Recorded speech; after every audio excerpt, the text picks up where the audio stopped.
भगवान श्री कृष्ण के अनमोल वचन। भगवान श्री कृष्ण कहते हैं, जिसे तुम अपना समझकर मगन हो रहे हो, बस यही प्रसन्नता तुम्हारे दुखों का कारण है। देखा जाते हैं तो इस अद्भुत वाक्य में जीवन का सारा छुपा है और दुख से मुक्त होने का मार्ग श्री कृष्ण ने भगवद गीता में ऐसे ही कई विचार दिए हैं। जीवन और कर्म के बारे में जो हमें प्रेरित करते हैं, आइए जानते हैं उनके 15 सर्वश्रेष्ठ विचारों के बारे में। भगवान श्री कृष्ण के गीता और महाभारत के युद्ध में कही गई कई बातें आज भी लोगों को जीवन में एक नई दिशा दिखाती है। कर्म का फल व्यक्ति को उसी तरह ढूंढ लेता है जैसे व्यक्ति कर्म करने से कभी छुटकारा नहीं पा सकता है। अमीर बनने के लिए एक एक क्षण संघर्ष करना पड़ता है, किंतु भगवान श्री कृष्ण इस संसार के पहले मोटिवेशनल स्पीकर कहे जाते हैं।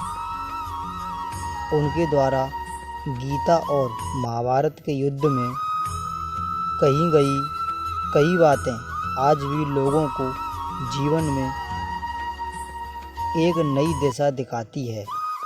श्री कृष्ण ने कर्म, धर्म और व्यवहार से जुड़ने कई ऐसे वचन दिए हैं जिन्हें जानकर आपको इस संसार में एक प्रेरणा के साथ जीने में मदद मिल सकती है।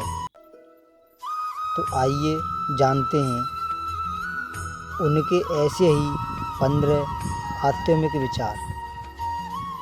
कर्म का फल व्यक्ति को उसी तरह ढूंढ लेता है जैसे कोई बछड़ा सेकंडों गांव के बीच अपनी माँ को ढूंढ लेता है। दूसरा तथ्य, सभी जीवों में विद्यमान हूँ, मैं चींटी में भी विद्यमान हूँ और हाथी में भी विद्यमान हूँ।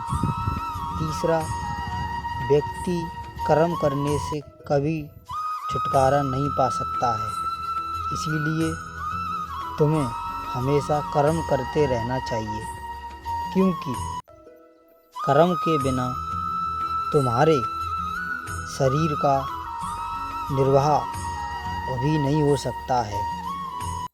चारवां तथ्य है, मन शरीर का हिस्सा है। सुख दुख का एहसास करना आत्मा का नहीं, शरीर का काम है। मान अपमान, लाभ हानि, गम और खुशी सब मन का खेल है। पांचवा तथ्य है, मैं हमेशा तुम्हारे सारे और तुम्हारे आसपास रहता हूँ, चाहे तुम कुछ भी कर रहे हो। छठवां तथ्य है, मनुष्य कुछ के लिए शौक करता है जो शौक करने के योग्य नहीं है, और फिर भी ज्ञान की बातें करते हो। बुद्धिमान व्यक्ति ना जीवित और ना ही मृत व्यक्ति के लिए शौक करते हैं। सातवां तथ्य है, मोहग्रस्त होकर अपने कर्तव्य पथ से हट जाना मूर्खता है, क्योंकि इससे ना तो तुम्हें स्वर्ग की प्राप्ति होगी और ना ही तुम्हारी कीर्ति बढ़ेगी।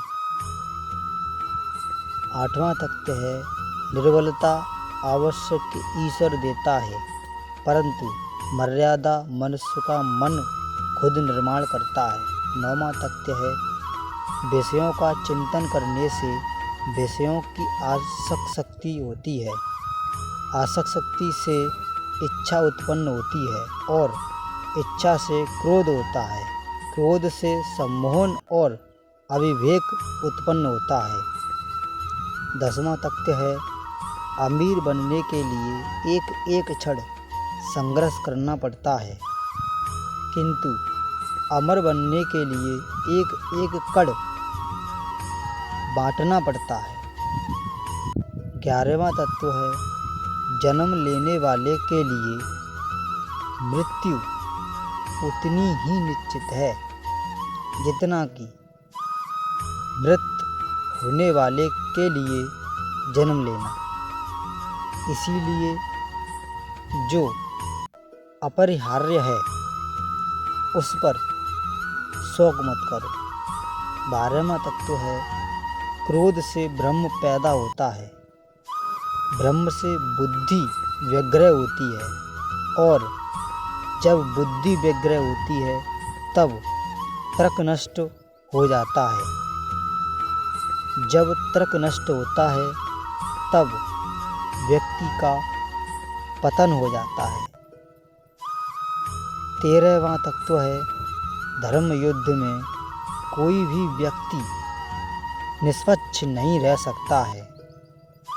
धर्म युद्ध में जो व्यक्ति धर्म के साथ नहीं खड़ा है, इसका अर्थ है वह अधर्म का साथ दे रहा है, वह अधर्म के साथ खड़ा है। 14वां तत्व है, अगर कोई मनुष्य हमारे साथ बुरा कर रहा है तो उसे करने दो, ये उसका कर्म है और समय उसके कर्म का फल उसे जरूर देगा। लेकिन हमें कभी भी किसी के साथ बुरा नहीं करना चाहिए, क्योंकि यही हमारा धर्म है। 15वां तत्व है, और ये तत्व आखिरी है, इच्छा पूरी नहीं होती तो क्रोध बढ़ता है, और इच्छा पूरी होती है तो लोभ बढ़ता है। इसीलिए जीवन की हर स्थिति में धैर्य बनाए रखना चाहिए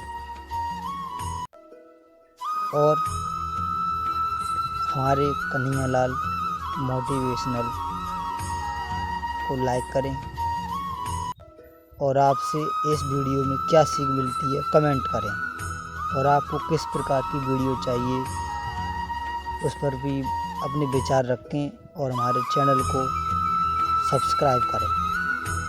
थैंक यू।